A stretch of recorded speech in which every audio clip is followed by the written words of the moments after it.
श्री राम जय जय राम। श्री राम जय जय राम। श्री राम जय जय राम। श्री राम जय जय राम। श्री राम जय जय राम। श्री राम जय जय राम। श्री राम जय जय राम।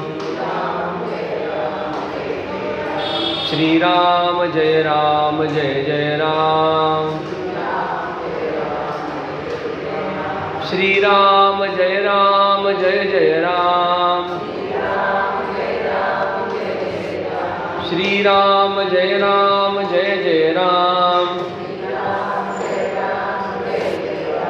श्री राम जय जय राम।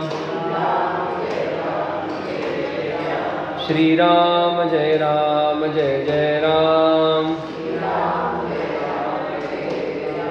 श्री राम जय जय राम। श्री राम जय जय राम। श्री राम जय जय राम। श्री राम जय जय राम। श्री राम जय जय राम। श्री राम जय जय राम। श्री राम जय जय राम।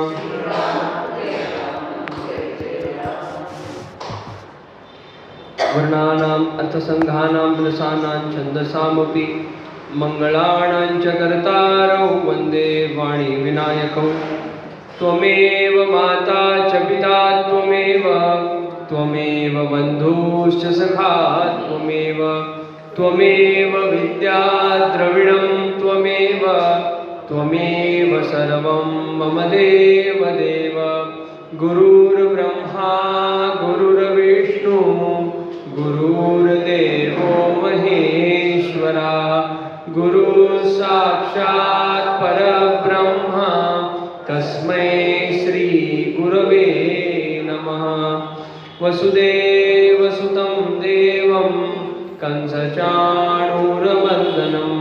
देवकी परमानन्दं कृष्णं वन्दे जगद्गुरुं।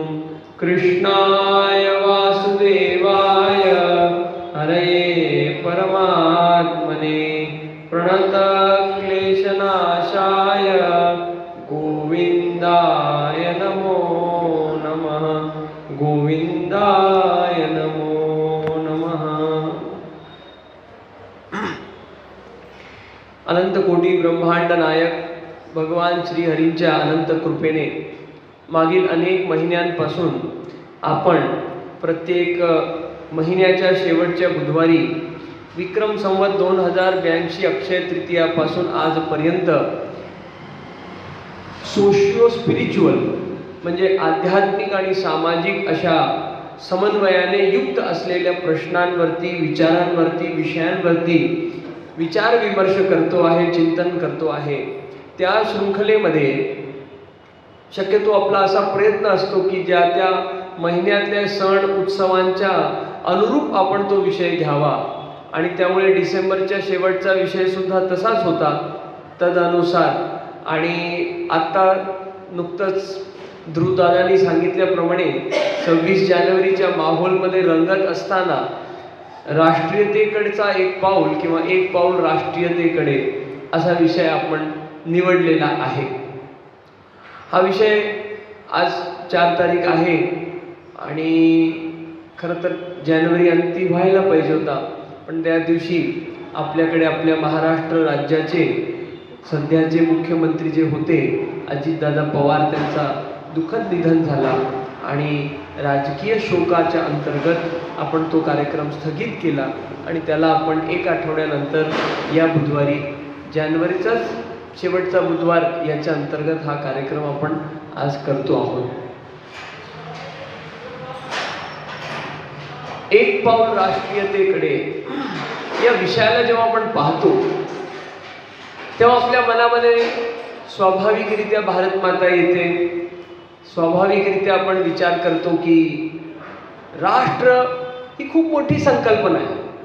म्हणजे असं विचार करतो ना, ही भारत माता, वरती जम्मू काश्मीर दिसतंय, खाली कन्याकुमारी आहे, 2 हात किंवा 2 खांदे म्हणजे एकीकडे गुजरात आहे, एकीकडे पूर्वांचल आहे, आणि याचं हृदय म्हणजे आपला दिल्ली, नाही सॉरी इंद्रप्रस्थ आहे, आणि याचा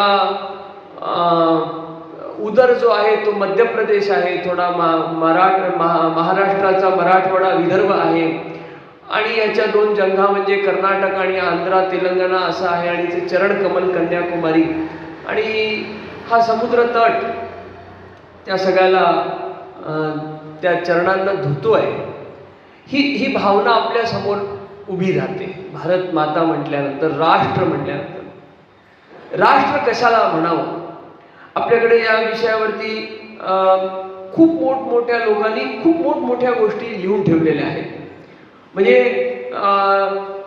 जेव्हा आपल्याकडचा इकडचा अंतरिक्ष यानमध्ये गेला होता त्याने वर्णन केलं होतं की या भारतासारखा देश मला जगामध्ये बघायला भेटत नाही. सारे जहां से अच्छा हिंदुस्तान हमारा, असं वर्णन केलं राकेशने. तर सांगण्याचा हेतू असा आहे की राष्ट्र एक भूखंडाचा भाग एवढाच आहे का, विचाराचा प्रश्न आहे. ज्यांना पारंपरिक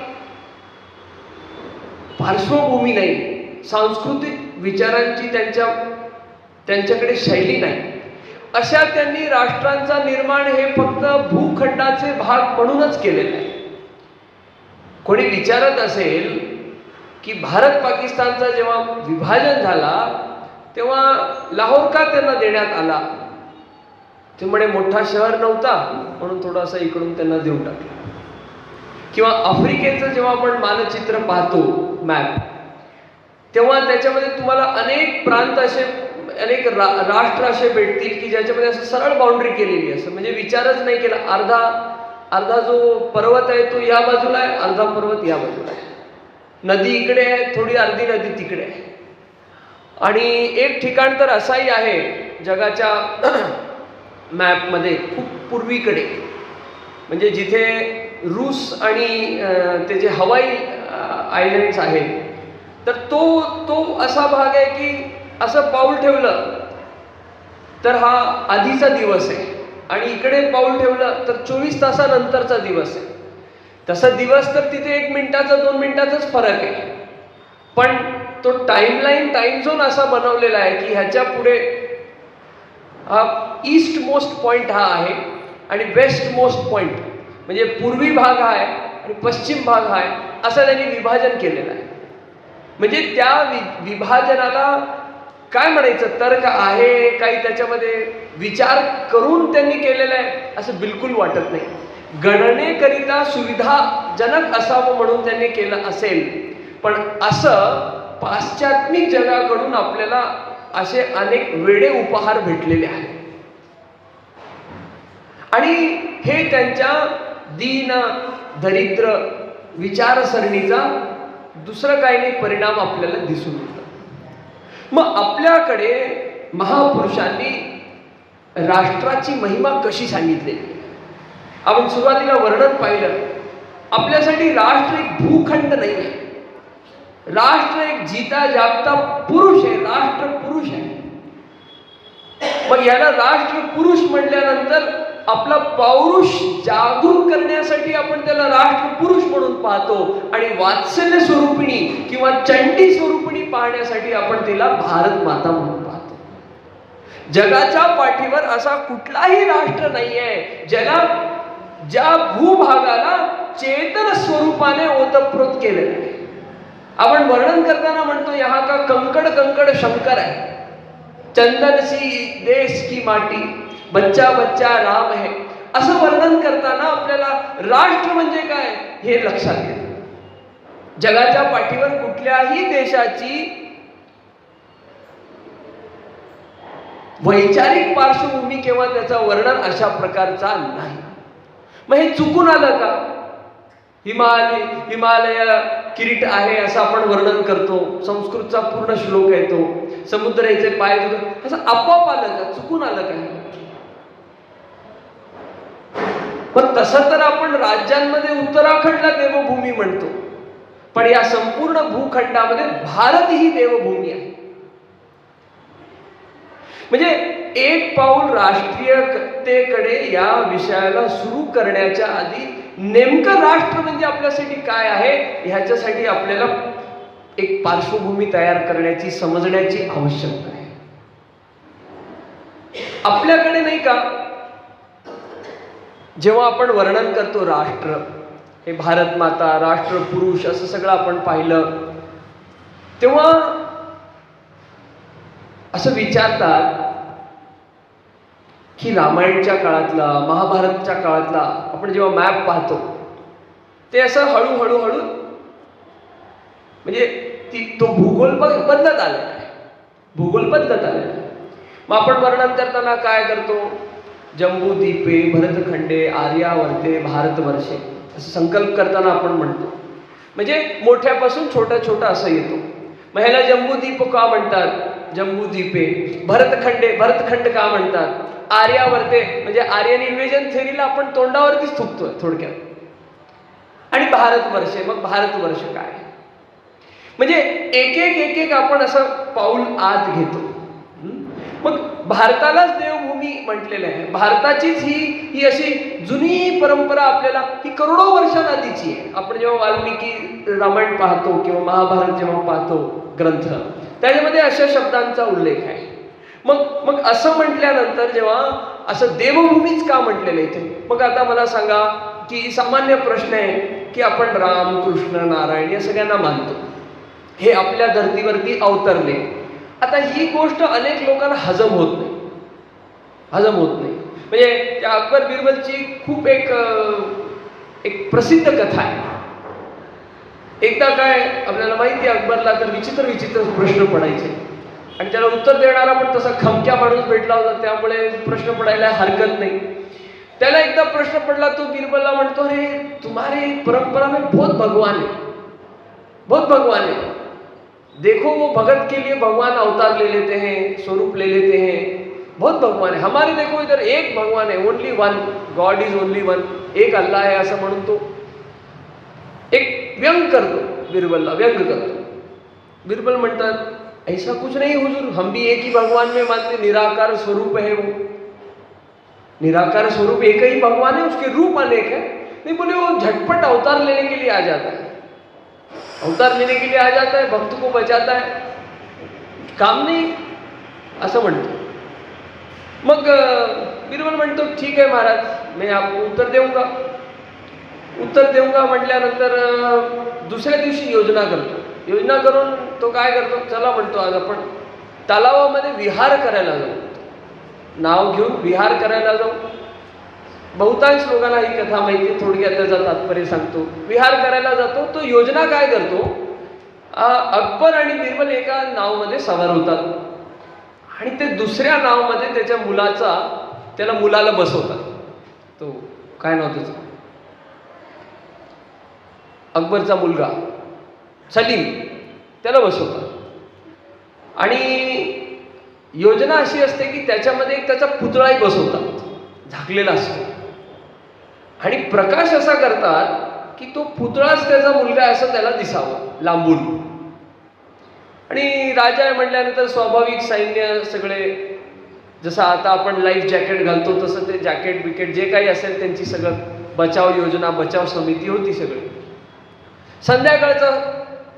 संध्याकाळची वेळ होती, संध्याकाळची वेला होती आणि हळूहळू प्रकाश कमी झाला. मौका पाहून बिरबलने इशारा केला आणि त्या पुतळ्याला पाण्यात पाडण्यात आला. आता त्याला पोहता येत नाही किंवा जे काही विषय झाला. आता अकबरचं तर छाती त्याच्या तोंडात आली, हृदय त्याच्या तोंडात, आपण म्हणतो ना हार्ट इन द माउथ, अशी स्थिती झाली. माझं एकुलतं एक अरे गेला म्हटलं, उडी टाकतो. एकही क्षण विलंब न करता, विचार न करता उडी टाकतो. उडी टाकतो, पोहतो पोहतो पोहतो, पाहतो तर काय पुतळा. प्रचंड रागाला जातो, बाहेर येतो. कोण केलं हे? कोणाचा साहस झाला? मी केलं म्हणतो बिरबल. मैंने किया. काय रे, तुला सुचलं नाही का सकाळपासून कोण सापडला नाही? बादशाह सोबत तू असा मजा करतोस, माझ्या संवेदनांशी खेळतो. महाराज, मी कुठे तुमच्या संवेदनांशी खेळलो? तुम्हीच प्रश्नांच्या माध्यमातून आमच्या संवेदनांना त्याची झटपट करायचं पाहिलं. काय मला कळलं नाही म्हणलं. बिरबल मग ते युक्ती डिकोड करून त्याला सांगतो. म्हणतो, महाराज तुम्ही शहेनशाह आहात, तुम्ही राजाधिराज आहात. तुमच्या सेवेमध्ये एवढे सैनिक आहेत, एवढे रक्षा करणारे लोक आहेत. तुमचा मुलगा आहे, त्याची आत्मीयता पाहून तुम्ही एकही क्षण विलंब न करता आदेश विदेश सगळं लांबचं जायला तुम्ही झटपट उडी टाकला. माझा मुलगा आहे, आमच्याकडे ही आत्मीयता आहे म्हणे. त्याला आम्ही भक्ती मार्ग म्हणतो. आणि या भक्ती मार्गाने तो अकबर इतका प्रभावित झाला ना, शहेनशाही सोडून सूरदासांचं दर्शन करायला तो जातो, तुलसीदासांचं दर्शन करायला तो जातो, मीराबाईचे भजन ऐकायला तो जातो. शहेनशाही सोडून. आत्मीयता असल्यानंतर संबंध कसा असतो? ही आत्मीयता आपल्या ही राष्ट्राची आहे, या भारत मातेची आहे. ही गोष्ट याला विलक्षण करते. आणि भूखंडाचा भाग नसून ही आपली आई आहे, हे आपला बाप आहे, अशी भावना आपल्या मनामध्ये जागृत करणारी ही परंपरा आहे. म्हणून आपल्यासाठी भारत माता आहे. हा जगता चालता उठता बसता आपला राष्ट्रपुरुष, ही भावना आहे. आणि जेव्हा आपण संबंध जोडतो ना, तेव्हा ते आपल्याला दिसतं. अरे, स्वतःच्या बापाला 10,000 रुपये मागायला आपल्याला दोनदा विचार करावा लागतो. दुसऱ्या माणसाला तुम्ही जाऊन विचारता काय, जरा काका 10,000 रुपये द्या, तू कोण बे? अशीच प्रतिक्रिया भेटणार आहे. मग जेव्हा आपण देवाला म्हणतो ना, मेरा तो तू ही है, तूच माझा आहे, कोण करणार? प्रत्येक भक्ताच्या जीवन चरित्रामध्ये आपल्याला हे पाहायला भेटतं. देवाला अट्टहासाने, अधिकाराने तो म्हणतो, माझा तू नाही तर कोण आहे? मागच्या महिन्यामध्ये, जानेवारी महिन्यामध्ये, पथमेडा गोशाळा, आपली सगळ्यात मोठी जी गोशाळेची आहे संस्था, तिथे जाण्याचा लाभ भेटला होता. तर तिथे काही प्रश्न असतात. त्याचे जे सरसंस्थापक आहेत पूज्य पथमेडा महाराजजी, दत्त शरणानंदजी महाराज, प्रातस्मरणीय, असं मला जसं वाटतं त्रिकाळदर्शी पुरुष. जसं आपण आपल्या संतांचं वर्णन करतो ना, त्रिकाळदर्शी पुरुष. आणि असं बघून वाटणारच नाही की वय किती सांगताच येत नाही आपल्याला. असं एकदम दिव्य स्वरूप. फोटो उपलब्ध नाही त्यांचा. तर प्रश्न विचारायचे होते आपल्याला त्यांना. मग त्यांची वेळच भेटत नव्हती. त्यांचं काय, सकाळी 11 पर्यंत मौन असतं आणि संध्याकाळी 5 नंतर मौन असतं. झालं, 6 तास ते बोलतात आणि त्यात सगळा व्यवहार करतात. शेकडो हजारो एकरचा त्यांचा व्यवहार आहे. गौमाता आहेत, लाखो गौमातांची सेवा होते. स्वाभाविक आहे, खूप व्यस्त असणार आहे. आपल्यासारख्याला 1-2दा भेटायला कसं वेळ भेटणार? पण तिथे त्यांचा जो मॅनेजर होता ना, म्हटलं महाराज जी कब आएंगे? महाराज जी तो 11 बजे आएंगे, 12 बजे आरती में मिलेंगे, वहां पे पाठ होगा, फिर आप चलते चलते ही बात कर लेना. मग मला राग आला. मतलब वो हमारे प्रश्नों का उत्तर नहीं देंगे तो हम किसको पूछेंगे? वो भगवत प्राप्त महापुरुष है, वो तो ध्यान में बैठेंगे तो उनको सब उत्तर भगवान के माध्यम से मिल जाएंगे. हम किनको पूछेंगे? आणि अलभ्य लाभ भेटला.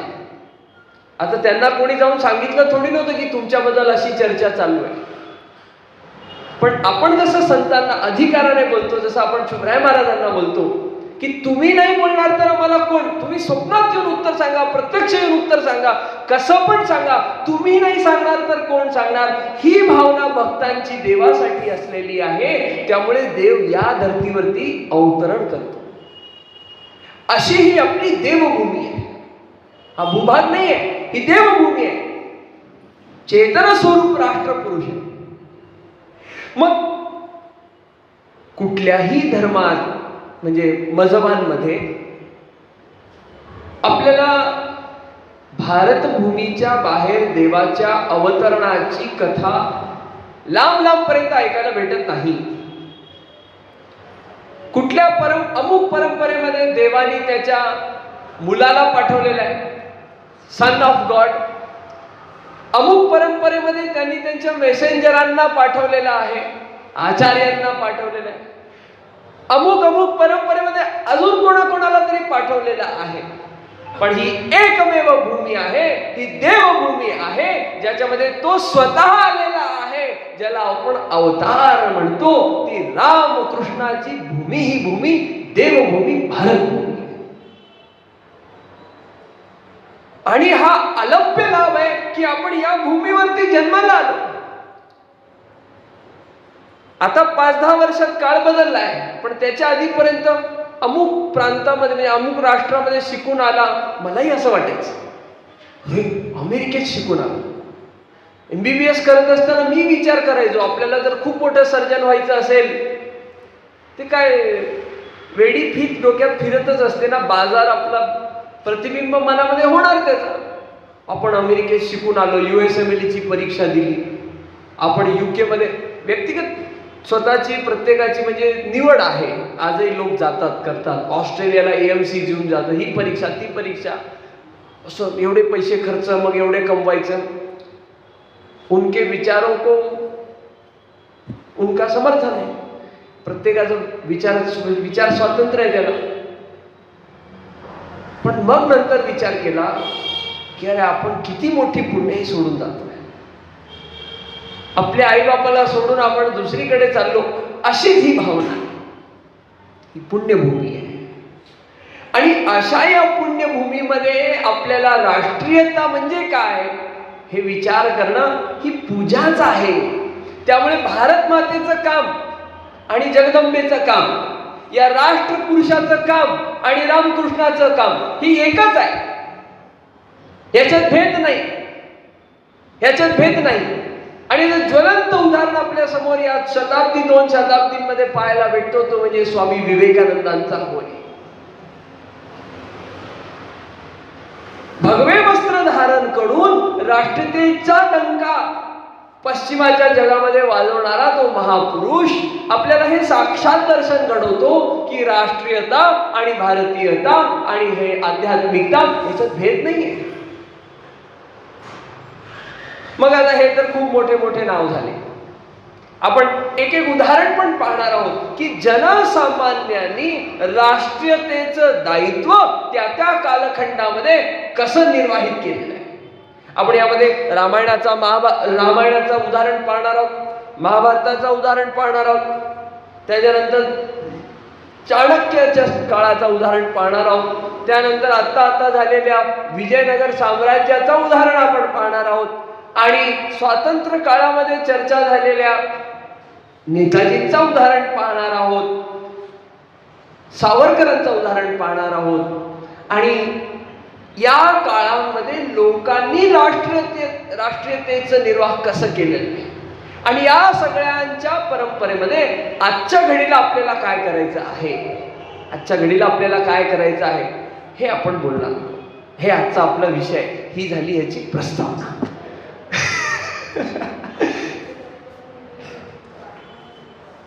आता राष्ट्र म्हटल्यानंतर 150 कोटी लोक, 150 कोटी लोक. आता आपण पंतप्रधान नाही, आपण राष्ट्रपती नाही. नुकताच बजेट आला, त्याच्यामध्ये आपण राष्ट्रपतींचं संबोधन त्याच्या आधी पाहिला, मग माननीय पंतप्रधानांचा पाहिला, त्याच्यानंतर आता आपल्या महाराष्ट्राचंही सगळं येईल. 23 फेब्रुवारीला काय काय आहे आता. तर आपण विचार करतो, आईला माझं घरचंच माझं कोण ऐकत नाही, मी काय राष्ट्राला नीट करायला निघालो. स्वाभाविक प्रश्न पडतो, माझं कोणच ऐकत नाही. आणि हा प्रश्न मलाही पडला होता. मी जेव्हा नुकता MBBS ला लागलो होतो, आता आपल्याला कळतंय हे विष आहे, मग आपण खात नाही. खाऊन अनुभव घेऊन मरायचं आणि मग अनुभव घ्यायचं, ह्याला शाणं नाही म्हणत, ह्याला वेडं म्हणतात. दुसरा खातोय तो मेला, मग त्याच्या अनुभवावरून आपण शिकणं, ह्याला शाणं म्हणतात. बरोबर आहे. मग दुसऱ्यांच्या अनुभवावरून कळलं 18 वर्षाच्या पोराला अटॅक आला, का आला, 12 वर्ष पिझ्झाच खात होता, ठीक आहे मग आपण खायला नाही पाहिजे, कळलं. आता मायेचा खेळ असा आहे, आपल्याला कळलं, आपल्याला आध्यात्मिक पार्श्वभूमी, देवाची आपल्यावर कृपा आहे. आपल्या मित्रांवरती तेवढी कृपा नाही. त्यांचे पाप आडवे येतात असं म्हणतात आपल्याकडे. मग ते काय ऐकायला तयार नाही. जायचं, खायचं तर मैत्रीच्या नादी सोबत बसायचं. खायचं नसलं तरी मी खात नाही बाबा, तुम्ही खावा. खूप समजवलं, खूप असं असं सगळ्या माध्यमातून समजवल्यानंतर काहीच परिणाम न आल्यामुळे खूप हताश झाला मन. मग आपण कोणाकडे जाणार? आपल्या आचार्यांकडे जाणार. फोन केला, प्रार्थना केली. काय करावं गुरुजी म्हणतो, हे काय भविष्य करणार आहेत हे डॉक्टर? काय स्वास्थ्य आरोग्य सेवा काय देणार? ते लोकाला काय सांगणार आहे? म्हणजे एकीकडे कॅन्सरचं हॉस्पिटल काढायचा, दुसरीकडे तंबाखूची फॅक्टरी टाकायची, असाच धंदा झाला. आचरणात नाही. आपल्या पिझ्झा बर्गर खाऊ नका म्हणणार, तो पेशंट म्हणणार डॉक्टर साहेब तुम्हाला परवा मी डॉमिनोज मध्ये पाहिला, काय म्हणायचं?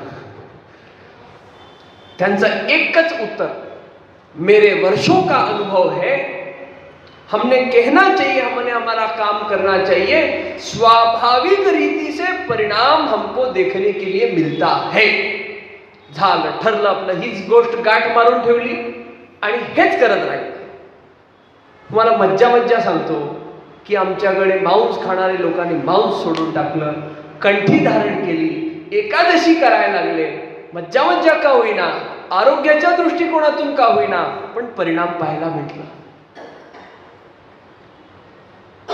काय करणार हो एकटा माणूस? काय करणार? माऊलींनी सांगितलंय, बोले जैसा चाले त्याची वंदावी पावले, ही एक बाजू. आणि त्याच पर्सनॅलिटीची दुसरी बाजू, इंग्रजीतली म्हण आहे, गांधींचं वाक्य आहे, be the change you want to see in the world. ह्यालाच आध्यात्मिक भाषेमध्ये सांगायचं झालं तर स्वतःच्या सत्वाची वृद्धी करणे, जेणेकरून त्या प्रभावाने लोकांमध्ये परिवर्तन होणार, हीच राष्ट्रीयता होय. स्वतःपासून आरंभ केल्यानंतर, आणि याचे जगते जागते जिवंत उदाहरण राष्ट्र म्हणजे हे 40 वर्षात उभा राहिलेला सिंगापूर होय, ह्या 70 वर्षात उभा राहिलेला जापान होय, इस्रायल ह्या काही 50 वर्षात आत उभा राहिलेला इस्रायल होय. हिम्मत आहे का त्या अमेरिकेची असं डोळा जरी वर करून बघायची त्या इस्रायलकडे? अशा राष्ट्रांचे उदाहरण आहे. एक नकारात्मकही उदाहरण आहे जो सकारात्मक झाला, पण तो भीत होता भारताला. Winston Churchill, war time prime minister of Britain, तो म्हणतो, मी त्या राष्ट्रीयतेच्या अनुषंगाने सांगत आहे बरं का, तो म्हणतो मी त्या हिटलरला भीत नाही. कोण हिटलर? ज्या हिटलरने लंडन शहरावरती कार्पेट बॉम्बिंग केली, म्हणजे इथे बम टाकला, बम टाकल्यानंतर त्याचा प्रभाव जेवढ्या परिसरात झाला, तो प्रभाव संपायच्या आधी दुसरा बॉम्ब टाकला. असं लॉन जसा असतो ना, तशी कार्पेट बॉम्बिंग केली लंडनवरती आणि सगळा लंडन अख्खा उद्ध्वस्त करून टाकला. हिटलर तो हिटलर. आणि चर्चिल काय म्हणतो की मी त्या हिटलरला भीत नाही, I do not fear Hitler, but I fear the half naked फकीर ऑफ इंडिया, महात्मा गांधी. का?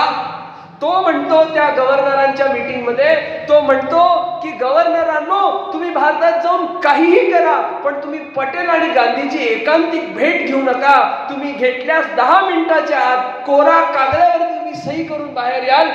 तेवढ्या चरित्राचा प्रभाव आहे, त्यांच्या सत्वाची एवढी वृद्धी आहे की तुम्ही ते म्हणाल ती पूर्व दिशा असं सही करून तुम्ही याल कोऱ्या कागदावर. राष्ट्रीयता काय? ही राष्ट्रीयता आहे. एक माणूस काय करू शकतो? हे करू शकतो. असं तुफान गर्दी लागायची लोकांची, तुफान. 1 रुपये द्या म्हटलं होतं गांधीजींनी. काय म्हटलं होतं सगळ्यांना? 1 रुपया द्या. 8 दिवसामध्ये दिल्लीमध्ये 40 कोटी रुपये जमा झाला होता. मोबाईल नाही, टेलिग्राम नाही, यू नाही, त्यू नाही. काय लोक नेटवर्क काय असेल? काय नेटवर्क असेल विचार करा. एका आठवड्याच्या आत 40 कोटी रुपये इंद्रप्रस्थाच्या ठिकाणी जमा झालेले आहे. स्वातंत्र्याच्या वेळेची घटना आहे. आणि आज इथे बसून आपण अमेरिकेत व्हिडिओ कॉल करू शकतो, पण बाजूला बसलेल्या माणसाशी आपण जोडू शकत नाही. ही राष्ट्रीयता कमी पडते आपली. राष्ट्रीयता म्हणजे काय आहे? वसुधैव कुटुंबकम ही राष्ट्रीयता आहे. मग त्या वसुधेला परिवार करायच्या आधी इथल्या लोकांचं तर परिवार करा ना देवा. एका फ्लॅटमध्ये मय्यत झालेली आहे, बाजूच्या फ्लॅटवाल्याचं दारच बंद आहे हो. परवा बघितलेली गोष्ट आहे, खोटं सांगत नाही, सोलापुरातली गोष्ट आहे. संभाजी पुतळ्याच्या परिसरातली गोष्ट आहे, नाव काय सांगू शकत नाही. राष्ट्रीयतेकडचा पहिला पाऊल आहे. हे सगळे 150 कोटी लोक माझे आहेत ही समरसतेची भावना, ही राष्ट्रीयतेची प्रथम भावना आजच्या काळची आहे.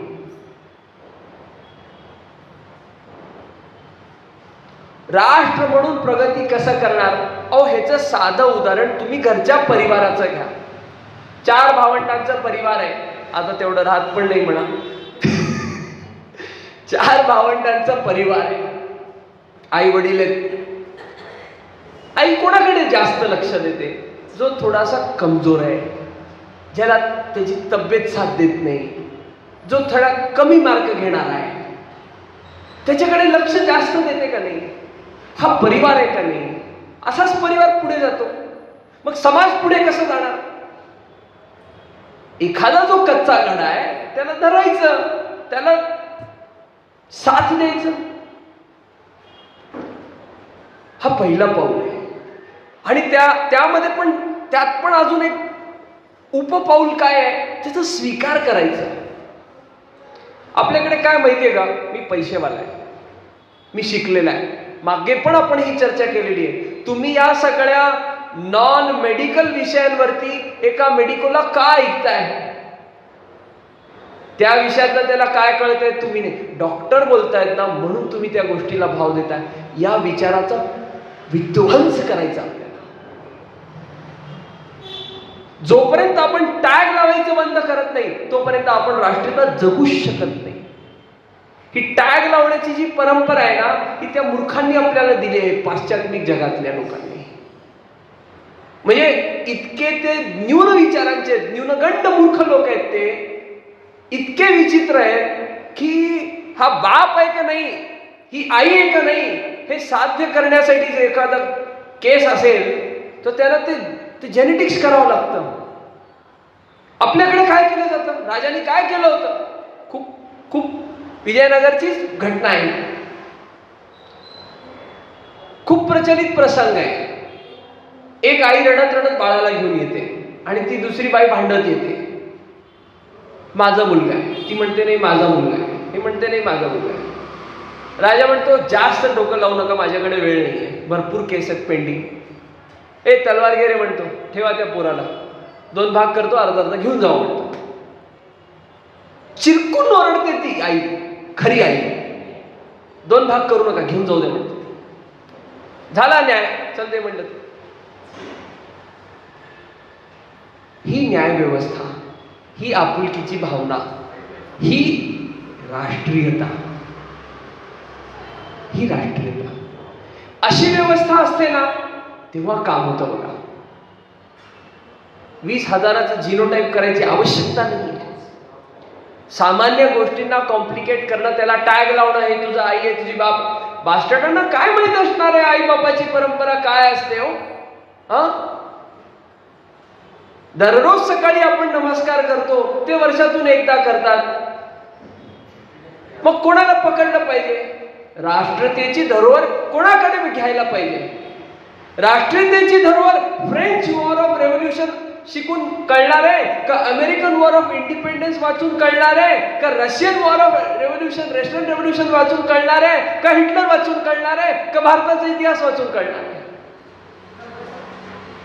राष्ट्रीयते समजण्यासाठी आपल्याला रामायण वाचण्याची आवश्यकता आहे. राष्ट्रीयता समजण्यासाठी आपल्याला महाभारताचा अभ्यास करण्याची आवश्यकता आहे. राष्ट्रीयता समजण्यासाठी आपल्याला चाणक्याचा अभ्यास करण्याची आवश्यकता आहे.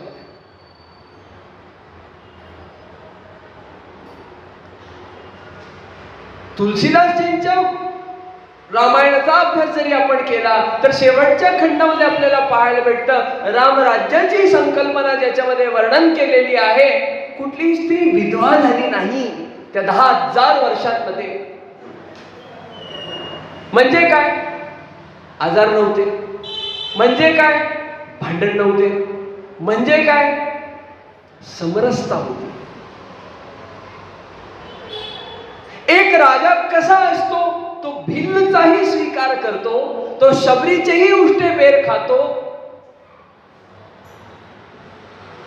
गंगा पार करवणाऱ्या त्याची गळेभेट करतो, जगून दाखवतो. मी क्षत्रिय याचा अभिमान करत नाही. बघा ना, आपली व्यवस्था राष्ट्रीयता व समरसता याचा उदाहरण सगळ्यात चांगला आपल्या परंपरेमध्ये आहे. आपल्या वर्ण व्यवस्थेमध्ये जी वर्ण व्यवस्था भगवान श्री कृष्णांनी उभी केलेली आहे. भगवान म्हणतात ना, चातुर्वर्ण मया सृष्टा. बघा, आपल्याकडे कथा आपण ऐकतो. कुठे ऐकतो का असं धनाढ्य ब्राह्मण असा ऐकतो का आपण? नाही. दरिद्री नारायण असा विशेषण आहे. दरिद्री नारायण का? धनाने दरिद्र असला तरी बुद्धीने प्रचंड विद्वान. तो राजा नाही, पण राजाला मार्गदर्शन करण्याचं सामर्थ्य त्याच्यामध्ये आहे. ही वाल्मिकींची, वशिष्ठांची, विश्वामित्रांची परंपरा आपल्याला, व्यासांची परंपरा आपल्याला लाभलेली आहे. म्हणजे त्यांची भूमिका स्पष्ट झाली का नाही? की ते राजा नाही आहेत, पण ते राजाचा राज्याभिषेक करणारे किंग मेकर्स. क्षत्रियाबद्दल वर्णन केलंय का? खूप धनाढ्य, वैभव संपन्न राजा म्हणतो. पण तो वैभव कोणाचा आहे? जो व्यापार त्याच्या राज्यामध्ये होते ते वाणी आहेत ना. वाणिये म्हणजे काय? तृतीय वर्ण. ते व्यापार करणारे, बलुतेदार व्यापार करणारे, ते धनाढ्य प्रजाती. आणि सगळ्यासाठी कुंभार आहे, लोहार आहे, प्रत्येक कलासाठी सगळी जी व्यवस्था चालवण्यासाठी आवश्यक व्यवस्था आहे ती चतुर्थ वर्णाची आहे. मग समाजाला चालवणारा वर्ण कुठला? चौथा. त्याच्यासाठी बलिदान करणारा वर्ण कुठला? दुसरा. धनाने त्याला संपन्न ठेवणारा वर्ण कुठला? तिसरा. शेती करणारा, गौपालन करणारा तो तिसरा. आणि त्याला वैचारिक दृष्टिकोन आणि दिशा देणारा कुठला? पहिला. मग प्रत्येक वर्णाची काय आहे? त्याची विशेषता आहे. आता काय झालंय? मी अमुक वर्णातला आहे, मला हे सगळं पाहिजे. झालं. इंडिव्हिज्युअलायझेशन वरती जेव्हा भर पडतं तेव्हा इन्स्टिट्यूशनलायझेशनची धज्जा लागते. बघा दादा, इंडिव्हिज्युअलायझेशनची प्राथमिकता वाढली तर इन्स्टिट्यूशनलायझेशनची वाट लागते. ते इन्स्टिट्यूशनलायझेशन दुसरं काही नसून आपली राष्ट्रीयता आहे.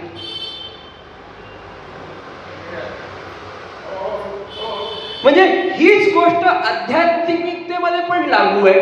अहम सोडा, अहम शून्य व्हा, अहमत्वाच्या पलीकडे जा. हीच गोष्ट एखाद्या इन्स्टिट्यूट संस्थेसाठी पण लागू आहे. माझं म्हटलं की झालं, तुझं घरी घेऊन बस म्हणतात. आणि हीच गोष्ट एका राष्ट्रासाठी पण लागू आहे. उद्या पंतप्रधानांनी नाही सांगितलं माझं राष्ट्र आहे, जावा म्हणते शाल श्रीफळ घ्या, रामकृष्ण हरी, पुढच्याला घ्या म्हणणार. प्रत्येक ठिकाणी येऊ. का चाणक्य स्वतः राजा झाले नाही? का चाणक्य स्वतः राजा झाले नाही?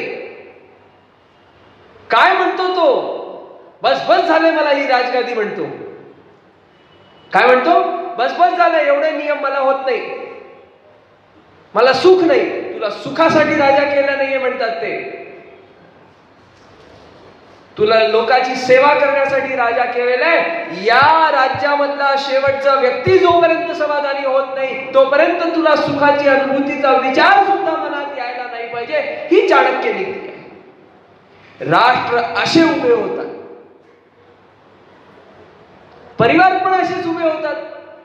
आपली समाजाची, आज आपल्या समाजाची दीनावस्था अशी आहे की आपण आपले परिवारच जोडून ठेवू शकत नाहीये, आपण राष्ट्र काय उभे करणार? एकत्रित कुटुंब पद्धतीवरती आपण विस्तृतपणे बोललोय आणि ती राष्ट्रीयतेकडची नीव आहे. जसं समाजाच्या प्रत्येक घटकाचं एक्सेप्टन्स होणे ही समरसतेची भावना प्राथमिक बाब आहे, तशी या राष्ट्रीयतेची नीव आपले एकत्रित परिवार आहे. परिवार एकत्रित आल्यानंतर, समाज एकत्रित आल्यानंतर राष्ट्र कसा उभा राहत नाही? आणि राष्ट्रीय धर्म सर्वोपरी आहे, ह्याच्यासाठी आपल्याला आपल्या इतिहासात सगळ्यात मोठं उदाहरण असेल तर तुम्ही एक वेळास आई वडिलांना राम राम म्हणू शकता, बायकोच्या म्हणण्यावर सगळं करू शकता, बायकोला सोडणं, वनगमन करण्यासाठी सांगणं, राष्ट्रीयतेचं धर्म पालन करण्यासाठी हे करणं, हा रामराज्य होय. एक व्यक्तीसाठी अडून राहणं का अनेकांसाठी एकाचा त्याग करणं? लोक म्हणतात, न्यून बुद्धिवाले लोक म्हणतात की गर्भावस्थेमध्ये सीतामाईचा त्याग केलं. अरे त्याग केलं तर आश्रमामध्ये ठेवलं ना मुनींच्या, तिथे संस्कार झाले नसते तर लवकुश कुठून आले असते? पण लवकुशनी जी रामायण सगळ्यांना सांगितली, ते जर राजमहालात मोठे झाले असते तर रामाची कथा तुमच्या समोर आली कुठून असती तेव्हा? जे होतं ते भगवंताच्या इच्छेने होतं, जे होतं ते लीला स्वरूप होतं. आणि त्यामुळे राष्ट्र धर्म फर्स्ट, नेशन फर्स्ट पॉलिसीची जी चर्चा सगळीकडे चालू आहे, त्याचा मूर्तिमंत स्वरूप भगवान मर्यादा पुरुषोत्तम श्री राम आहे. आज आपण पैशासाठी घरच्याला सोडायला तयार आहे, जायदादसाठी बायकोला डायव्हर्स द्यायला तयार आहे, पण राष्ट्रीयतेसाठी तुमच्या पोराला द्या म्हणलं तर हे नाही नाही नाही, एकुलतं एक आहे म्हणलं. मग आम्ही म्हटलं होतं का एकच करा? नेशन फर्स्ट पॉलिसी ही आहे.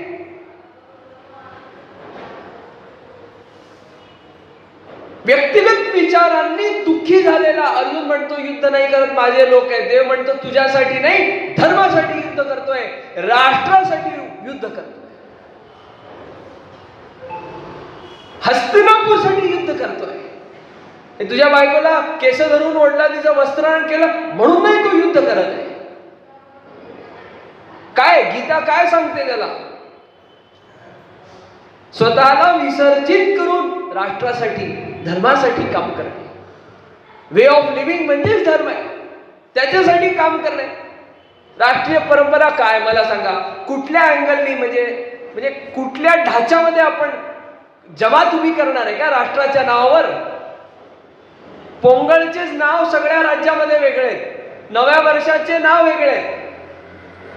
इकडे राम म्हणतात, खाली रामा म्हणतात, सगळ्यात खाली रामन म्हणतात, सगळीकडे वेगळं आहे. काय म्हणून तुम्ही एक करणार आहे? राष्ट्रीयतेची ही भावना आहे जी आपल्याला एक करते, जी दिसणारी नाहीये, लौकिक आहे, लौकिक नाहीये, अलौकिक आहे. म्हणजे आपण काय म्हणतो, एखादं राष्ट्र आहे, राष्ट्राची ओळख काय करतात? त्याचे सिम्बॉल्स असतात. राष्ट्रीय पुष्प असतो, राष्ट्रीय म्हणजे हत्ती आहे, असं जे काय म्हणतात, वाघ आहे, राष्ट्रीय खेळ आहे, अमुक राष्ट्रीय ध्वज आहे, अमुक राष्ट्रीय सगळं राष्ट्रीय जोडतात. ही राष्ट्रीयता कसं दाखवणार? आपण म्हणतो 1947 1950, ठीक आहे, त्याच्या आधी राष्ट्र नव्हता. 200 वर्षांमध्ये आमच्यासोबत गेम झाला, 1000 वर्ष लोकांनी प्रयत्न केला, आहे का नाही? सोमनाथ आहे का नाही? काय म्हणून ओळख देणार तुम्ही त्याला? काय म्हणून आपण ओळख देणार?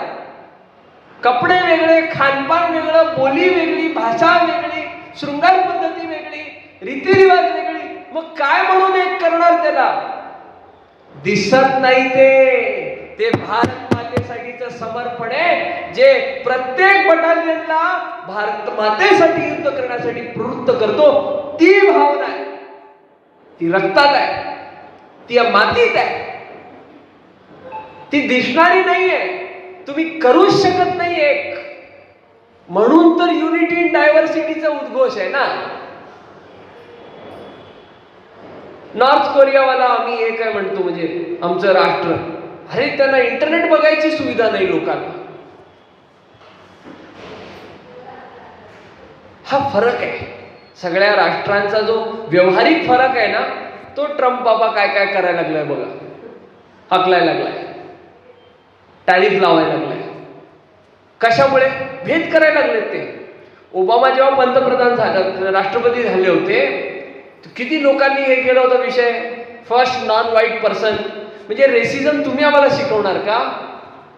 राधाकृष्णनना एक परदेशाच्या इंटरव्ह्यू मध्ये एका इंग्रज पत्रकारांनी व्यंग म्हणून म्हटलं की काय सफेरांचा राष्ट्र आहे, काळ्या लोकांचा राष्ट्र आहे. त्यांचं काय उत्तर होतं माहितीये का? ते बिना भाजलेली भाकरी होती, त्याच्यापासून तुम्ही इंग्रज जन्माला आले. ती करपलेली भाकरी होती, त्याच्यामधून हे आफ्रिकी जन्माला आले. ती सौम्य यथार्थ भाजलेली भाकरी होती, त्याच्यातून आम्ही भारतीय जन्माला आलो. हे आम्ही भारतीय म्हणतो.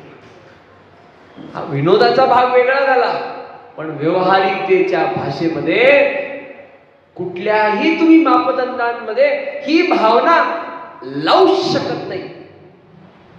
तू ते डिफाईनच करू शकत नाही. आपली आईच्या प्रती आपली भावना काय असते, ती भावना आपली भारत मातेसाठी आहे. ती आपली राष्ट्रीयता आहे. ती आपली राष्ट्रीयता आहे. मी माझ्या आईला किती प्रेम करतो, 10 किलो सोनं आणून दिलं तरी सांगू शकत नाही. नाही सांगू शकत. आजच्या काळात तर 10 तोळं म्हणलं तरी मोठा प्रश्न आहे. हे आपल्याला आपल्या परंपरेमधून सापडलेलं आहे, रामायणामधून सापडलेलं आहे, महाभारतामधून सापडलेलं आहे, चाणक्याने शिकवलेलं आहे.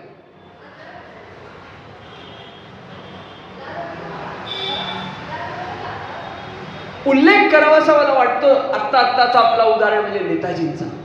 प्रचंड काय विजन असू शकते एका महापुरुषाची आपल्या राष्ट्राबद्दलची. हो, मतभेद असू शकतात. 2 भाऊ आहेत, एकाला वाटतं कॅपिटलिझम बुद्धी ठेवावी, एकाला वाटतं सोशलिझम बुद्धी ठेवावी.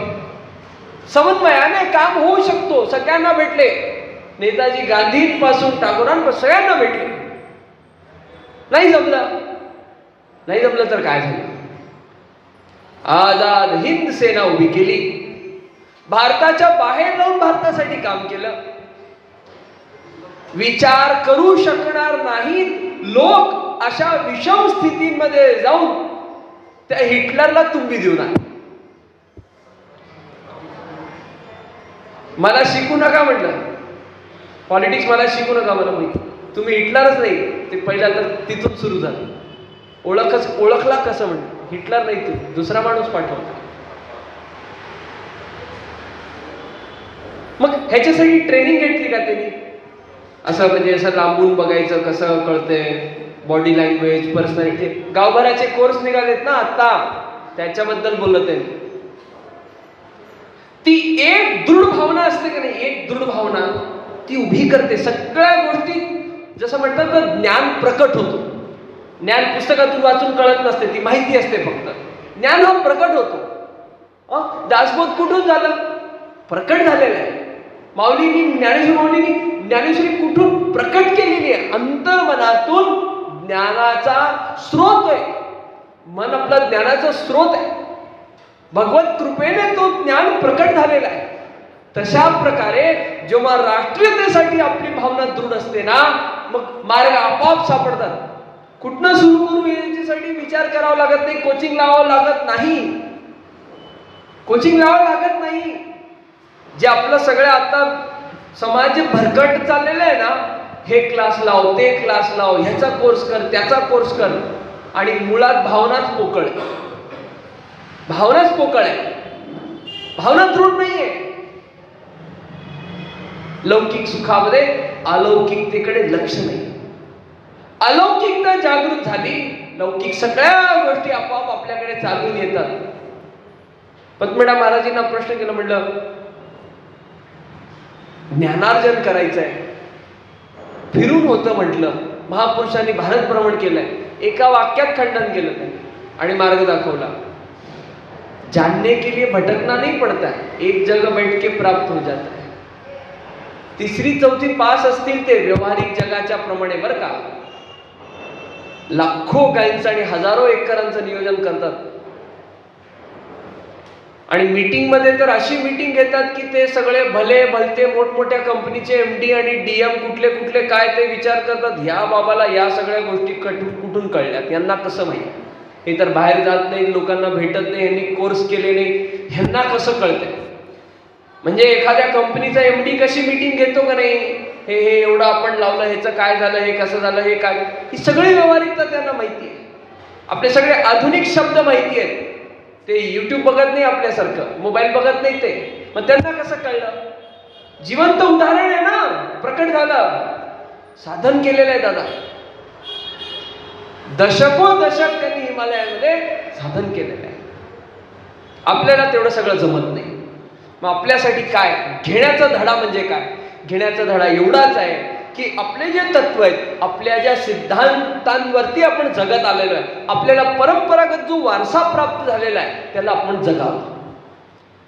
राष्ट्रीयतेकडचा पहिला पाऊल हाच आहे. समाजाला एक्सेप्ट करावं. आपण काय आहे ते सगळ्या नंतर आहे. कुठल्या वर्णातले आहे, कुठल्या जातीतले आहे, कुठल्या उपजातीतले आहेत, कुठल्या पोट जातीतले आहेत, आणि कुठल्या क्षेत्रातले आहेत, कुठल्या फ्रटर्निटीमध्ये, सगळ्या नंतर आहे. पहिले आपण भारतीय आहे. पहिले आपण भारतीय आहे. तुम्हाला माहितीये का, राष्ट्रीयता जागरूक करण्यासाठी चीनने एक नवीन विषय म्हणजे एक नवीन निर्णय घेतला. काय निर्णय घेतला म्हणजे एवढा कट्टर तेच असू शकतात. आपल्याकडे अशा पॉलिसी लागल्या ना, लोक देश सोडून पळून जातील. आपल्याकडे सहिष्णुता नाही एवढी, पहिला माझा विचार करतो असं म्हणतो आपण. चीनने काय केलं, त्याच्या अधिकाऱ्यांमध्ये, शासनाच्या आणि आर्मीच्या अधिकाऱ्यांमध्ये ज्यांचे ज्यांचे परिवार परदेशामध्ये राहतात त्यांना नियम नाही केलं की तुम्ही परिवार आणा, हे करा, ते करा. केवळ एक ओळीचा पत्र तुम्हाला पदमुक्त करण्यात येत आहे. झालं. त्याला जस्टिफिकेशन नाही, कारण नाही, रिझन काय नाही, स्पष्टीकरण नाही, काय नाही. तुम्हाला पदमुक्त करण्यात येत आहे. झालं. ह्याच्या मागची पार्श्वभूमी काय माहितीये का, की तुमचा परिवार जर का पाश्चात्मिक जगामध्ये राहत असेल आणि त्या पाश्चात्मिक जगाच्या विरुद्ध जर आपल्याला निर्णय घ्यावा लागत असेल तर तुम्ही निर्णय घेणार का? नाही. तुम्ही तुमच्या घरच्यांचा विचार करणार. हे राष्ट्रीयतेच्या विरुद्ध आहे, म्हणून आम्हाला तुम्ही नको. बघा, शिकण्यासारखा धडा आहे का नाही. आपण काय चलो रे झोला लेके 4 पिढ्या, 4 generations we have settled in the US. काय करतो त्या US ला घेऊन, तो हकलायला लागलाय तुला. शिकण्यासारखे नाही. आपल्याकडे बघा, आपण एक हळूहळू खोलात शिरतोय एक मुद्द्याच्या. आपण समरसता पाहिली, राष्ट्रीयता पाहिली, एकत्रित कुटुंब पद्धती पाहिली, आपला वारसा पाहिला सगळा, कशा प्रकारे प्रत्येक परंपरेमध्ये राष्ट्रीयता जगत आलेले लोक, महापुरुष, नेते, सगळं काही पाहिलं. आजच्या घडीला आपला दायित्व कसा असू शकतो बघा. आपल्याला शासनाची एखादी गोष्ट पटली नाही, सांगितलं प्रजासत्ताक, प्रजानी प्रजाला, by the people, for the people, of the people, त्याच्यात कुठल्या पार्टीने किती काय सगळं आपल्या सगळ्याला माहिती आहे. सध्या निवडणुका चालू आहेत, माहोल गरम आहे, अमुकलं झालं तमुकलं, आपल्याकडे एक मर्डरही करण्यात आलं, काय काय करण्यात आलं, सगळं काय काय चालू असतंय. या सगळ्यामध्ये आपल्याला शासनाचा एखादा निर्णय पटला नाही किंवा आपल्या अधिकाऱ्यांचा निर्णय पटला, आपण काय करतो, धरणा धरतो. गांधीजींनी मार्ग दिलाय ना, नॉन व्हायलन्स, धरण्यावर बसा. ओके, काय करतो आपण, धरणा कसा धरतो, सगळं कामधंदा सोडून, कोणाची गैरसोय होऊ दे, शासनाची गैरसोय होऊ दे, लोकांची गैरसोय होऊ दे, आपण सगळं सोडून धरण्यावर बसतो आणि धरण्याच्या नावावर सुट्ट्या घेतो, पगार कट करू देत नाही. जपानचे लोक काय करतात माहितीये का, उदाहरणार्थ एका चप्पलच्या दुकानामध्ये, चप्पलच्या फॅक्टरीमध्ये किंवा बुटाच्या फॅक्टरीमध्ये त्या युनियननी विरोध करायचा आहे. ते काय करतात माहितीये का, एकच पायाचं चप्पल बनवतात. एक पायाचं चप्पल विकलं जाणार नाही. याच्यामुळे कंपनीला तोंड द्यावं लागतंय, उत्तर द्यावं लागतंय, पण याच्यामुळे राष्ट्राचं नुकसान होत नाही, कारण एकाच पावलाचं बनवलंय. आपल्या गोष्टी मान्य झाल्या की दुसऱ्या पायाचा बनवायला चालू करा आणि ते दोलाल विकले जातील. नेशन फर्स्ट पॉलिसी कशी असते? अशी असते. अर्धवट काम करायचं, अर्धवट काम करायचं. रोड बनवायचं, डांबर नाही टाकायचं. विरोध दर्ज होतो, इट मेक्स अ डिफरन्स. असं करण्याची आवश्यकता आहे. जेव्हा आपण एक नागरिक म्हणून अशा प्रकारे जबाबदार होऊ ना, तेव्हा या राष्ट्राला पण वाटेल की या नागरिकांसाठी मी काहीही करेन. आणि मागच्या 10 वर्षात ते झालेलं आहे. अशा देशांमध्ये आपल्या परदेश व्हिजिट झालेल्या आहेत आपल्या मंत्र्यांच्या संत्र्यांच्या, की म्हणजे जिथे आजपर्यंत कुठला भारतीय पंतप्रधान गेला नसेल, राष्ट्रपती गेले नसतील, अशा त्या लोकांना वाटलं पाहिजे ना, तिथल्या भारतीयांना, की हे आमचे आहेत, ते इथे काय येतील. ते निघाले, ते तिथे सेटल झाले, ते तिथले झाले, त्यांना ग्रीन कार्ड भेटला, ते तिथले झाले. त्यांना वाटण्यासाठी तरी ही गोष्ट इस्रायलची आहे. काय वाक्य त्याचं? जगाच्या पाठीवर कुठे का असो ना, त्याला कधी यायचं त्यांनी आमच्या राष्ट्रात येऊ शकतं, जीव असेल तर. पण त्या राष्ट्राची भावना तेव्हा होणार ना, जेव्हा त्याच्यामधल्या एक मॉलिक्युलची भावना आहे. म्हणजे बघा, जल, पाणी आहे, पाणी गढूळ आहे. गढूळ कुठं झाला? किंवा पाण्याला रंग दिला, समजा गढूळचा सोडून द्या, रंग दिला, एक थेंब टाकलं ते सगळ्या पाण्यात व्याप्त होतं. एक थेंब टाकला की जसं थेंब वाढत जातो तसं गाढता वाढते त्याची, त्या रंगाची, त्या पाण्यामध्ये. हीच भावना आहे. एक एक एक एक एक असे सगळे उभे राहिले की मग राष्ट्र उभा राहतं. आणि असा राष्ट्र उभा झाला, थेंबे थेंबे तळे साचे. मग राष्ट्राला लोकाला वाटल्यानंतर राष्ट्राला वाटणार नाही का सगळ्यांना घेऊन यावं? दूध देणारी गाय कोणाला नको असते हो? काय चालू आहे मग? आत्ताचं बजेट काय आहे तेच तर सांगते आपल्याला. काय आवश्यकता आहे सेमीकंडक्टरला वर आणायची? काय आवश्यकता आहे बुलेट ट्रेन उभे करायची? मुंबई भाग्यनगर होत असलं तरी त्यात पुणे आणि सोलापूर तर तरणारच आहे ना. मागणी करायची गरज नाहीये. मग राष्ट्रीयता करत असताना स्वतःचं कल्याण होणार नाही का? राष्ट्रापेक्षा पलीकडे आहे का आपण? आपलं एक घर हे भारतापेक्षा वेगळं आहे का? नाही. झालं तसंच आहे. एकदम सोपं आहे. काही मछवाऱ्यांचा देश. काय? काही मछवाऱ्यांचा देश. दुनियाचं तिथे एकदम म्हणजे माफिया, ड्रग्स, हे छोटे छोटे पोरं सिगरेट फुकायला लागले. अशा परिस्थितींमधला तो देश, एवढूसा देश, एवढूसा मुंबईपेक्षा बी छोटा देश म्हणतोय. देश, शहर. आज तिथे च्युइंगम खाऊन थुकलं तर $500 फाईन आहे. मी सिंगापूर बद्दल बोलतो. काय नियम आहेत? आपण आपल्या शासनाला बदलू शकत नाही, पण आपण आपल्यापासून सुरू करू शकतो. धर्म काय? हेच आहे. धर्माची व्याख्या काय? मला जे व्यवहार अपेक्षित आहे तसाच व्यवहार मी दुसऱ्यासोबत करणे, हे धर्म. मला चालेल ना कोणी मला येऊन शिव्या घातल्या तर? नाही. मग मी शिव्या घातल्या नाही पाहिजे, हा धर्म आहे. एकदम सोपं. मग अशा प्रकारे आपण वागायला लागलो, जगायला लागलो, मग राष्ट्रीयता उभी, म्हणजे राष्ट्र उभा राहणार नाही का? राष्ट्रीयतेची दुसरी व्याख्या काय? स्वधर्माला जगणे ही राष्ट्रीयता होय. त्या लोकांनी हेच केलं. फक्त त्यांच्याकडे नियम नवीन आहेत, आपल्याकडे खूप जुने नियम आहेत. हडप्प्यामध्ये जाऊन पाहावं. ज्याला जॉईंट नाही अशा देशामध्ये खेळणी कशी तयार केली असेल, तुम्हाला तो माहित असेल ती गोष्ट. एक अमुक खेळणी आहे, खुणखुणा ज्याला म्हणतो ना, छोट्या मुलाला देतो चांदीचा खेळायला आपण, ते खुणखुणा म्हणतात मारवाडीमध्ये, तर पण मराठीतला शब्द माहिती, खुणखुणा. त्याला जॉईंटच नाहीये, ते वाचतंय, हडप्पा काळचा आहे. कसा लावला असेल शोध? मग माझ्यापुरताच ठेवला का मी? नाही ठेवला. ज्याचा त्याचा तो काम त्याने त्याने व्यवस्थित केला, राष्ट्र उभा राहतो.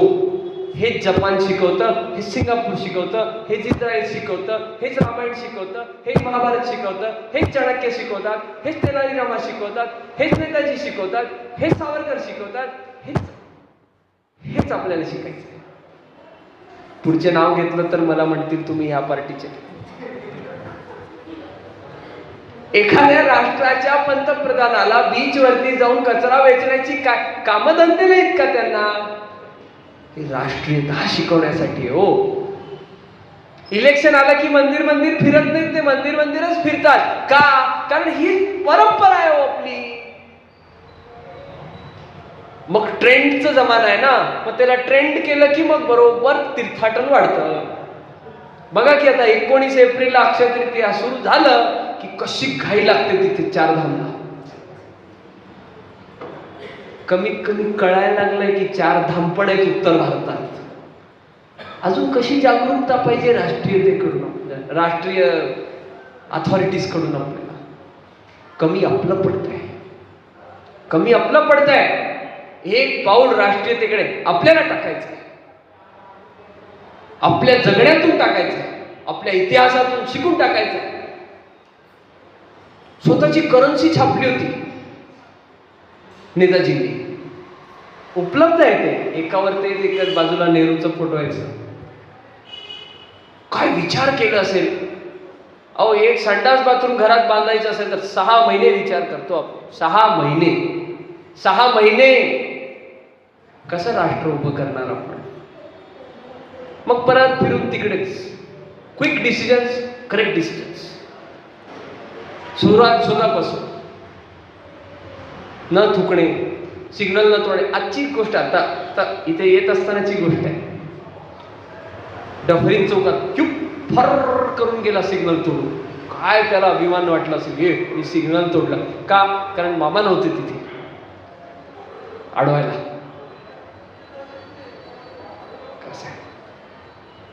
अशा यामध्ये काय केलं पाहिजे? Be the change you want to see in the world. आपल्यापासून सुरू करणे. 4 लोकांना सांगणे आपलं दरवेळेस ठरलेलं सूत्र आहे. दररोज एकाला पकडणे, दररोज एकाला सांगणे. जसं तुम्ही मला महिन्यातून एकदा समजून घेता, तसं बिचारा त्यांनी पण तुम्हाला महिन्यातून एकदा समजून घ्यायलाच की. 30 दिवसाची 30 माणसं झालं. सगळ्यात मोठं काम आहे. बघा, ते राजाची कथा आपण ऐकली होती का? ते एक ऋषीने फळ दिलं होतं. आपण झाली आपलं ही कथा. ऋषीने फळ दिलं होतं, राजाला म्हणलं ह्याच्याने यवन तंदुरुस्ती राहते, ते राणीला देतो. राणी खात नाही. राणी अजून जिच्यापासून तिचं समाधान. असं फिरत फिरत परत ते राजाकडे येते त्या नाचणाऱ्यांमधून. झालं, राजा पेटला. सांगण्याचा हेतू काय? ट्रस्ट, फेथ आपल्यापासून सुरू व्हायला पाहिजे ना. आपली तृप्ती आपल्यापासून नाही म्हटल्यानंतर आपण काय अपेक्षा करणार आहे समाजाकडून? आपल्याला अलौकिकतेकडे जायचं आहे, लौकिकतेला सांभाळून जायचं आहे. ही ती भावना आहे. या भावनेशिवाय काम होत नाही. बघा, एवढं नक्की आहे. तुम्हाला पटेल अथवा न पटेल, तुम्हाला आवडेल किंवा न आवडेल, पण हीच खरी बाब आहे. हीच खरी बाब आहे. आणि अशा दृष्टीने राष्ट्रीयतेकडे जर पाऊल पडला तर येत्या 10 वर्षामध्ये आपण ही जबाबदारी पार पाडली तर आपलं कल्याण होणार आहे. बघा बरं का, व्यंगमय शब्द आहेत, कारण तसं शब्दाची मर्यादा नाही आहे. आमचं ठरलेलं आहे पहिल्या दिवसापासून.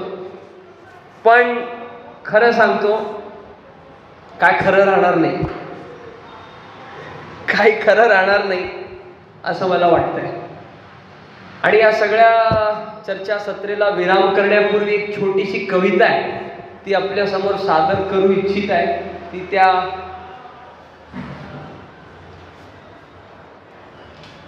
दूरभाषामध्ये आहे. कवितेचं शीर्षक आहे हम राष्ट्र जगाने आए हैं.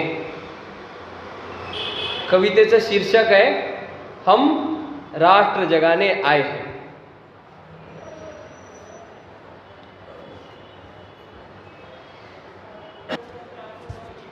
यह राष्ट्र हमारा गौरव है.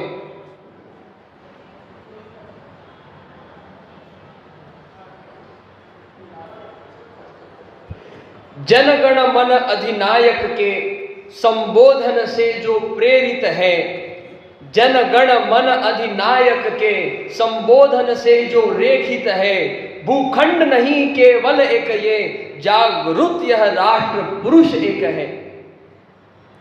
सुजलाम सुफलाम वर्णन इसका श्रृंगार से जो सुशोभित है. सुजलाम सुफलाम वर्णन जिसका इस श्रृंगार से जो सुशोभित है, गणराज्य नहीं केवल एक ये माता स्वरूप से पूजित है. श्री राम कृष्ण की जन्मस्थली भक्तों रसिकों से पूजित है. श्री राम कृष्ण की जन्मस्थली भक्तन रसिकन से पूजित है. बस देश नहीं केवल एक ये भूदेवों से यह प्रस्तुत है. ऋषियों मुनियों की तपोस्थली जागृत तीर्थों से पूरित है. बस वतन नहीं केवल एक ये चेतन कंकड़ शंकर सा है. बस वतन नहीं केवल एक ये चेतन कंकड़ शंकर सा है. सम नारायण राजन जिसके, सम नारायण राजन जिसके और नर स्वरूप पर जाजन है. भूभाग नहीं केवल एक ये नर नारायण एक मंदिर है. यह राष्ट्र हमारा गौरव है. यह राष्ट्र हमारा गौरव है. आणि दुसरी जी कविता आहे की हे झालं आरंभ. आणि जे आपण टेक होम मेसेज जो घेतलेला आहे की आपल्याला राष्ट्रीयतेकडे एक पाऊल टाकायचं आहे, तर त्याच्या अंतर्गत काय हे हम राष्ट्र जगाने आए हैं. सौगंध हमें इस धरती की, कण कण जिसका चंदन सा है, इसकी खुशबू सारे जग में हम आज फैलाने आए हैं. हम राष्ट्र जगाने आए हैं. सौगंध हमें इस भूमि की, कंकड़ जिसका शंकर सा है, इसकी लकीर से हम जग में डंका बजवाने आए हैं. हम राष्ट्र जगाने आए. सौगंध हमें इस भूतल की, पर्वत जिसके सरताज से हैं, इस राष्ट्र शीश के गौरव को हम ऊंचा करने आए हैं. हम राष्ट्र जगाने आए. सौगंध हमें इस वसुधा की, नदियां जिसकी है अमृत सी, इस अमृत धारा सिंचन से जगमंगल करने आए हैं. हम राष्ट्र जगाने आए. सौगंध हमें इस पृथ्वी की, सागर जिसके चरणन धोए. सौगंध हमें इस पृथ्वी की, सागर जिसके चरणन धोए. इस चरणन के चरणामृत से भूतृप्त कराने आए हैं. हम राष्ट्र जगाने आए हैं. हम राष्ट्र जगाने आए हैं. हम राष्ट्र जगाने आए हैं. भारत माता की जय. जय राम कृष्ण हरि. जय जय राम. जय जय राम कृष्ण हरि. जय जय राम कृष्ण हरि. जय जय राम कृष्ण हरि. जय जय राम कृष्ण हरि. जय जय राम कृष्ण हरि. जय जय राम कृष्ण हरि. जय जय राम कृष्ण हरि. जय जय राम कृष्ण हरि. जय जय राम कृष्ण हरि.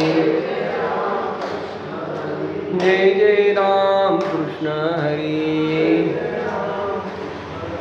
पुंडलीक वरदे श्री हरे विठ्ठल. श्री ज्ञानदेव तुकाराम. राम पंढरीनाथ भगवान की जय। संत शिरोमणी श्री तुकाराम महाराज की जय। संत शिरोमणी श्री ज्ञानेश्वर माऊली महाराज की जय। सब संतन की जय। धर्म की जय हो, अधर्म का नाश हो, प्राणियों में सद्भावना हो, विश्व का कल्याण हो। गौ माता की जय हो, गंगा माता की जय हो, भारत माता की जय हो, अखंड भारत वर्ष की जय। नमः पार्वती पते, हर हर महादेव।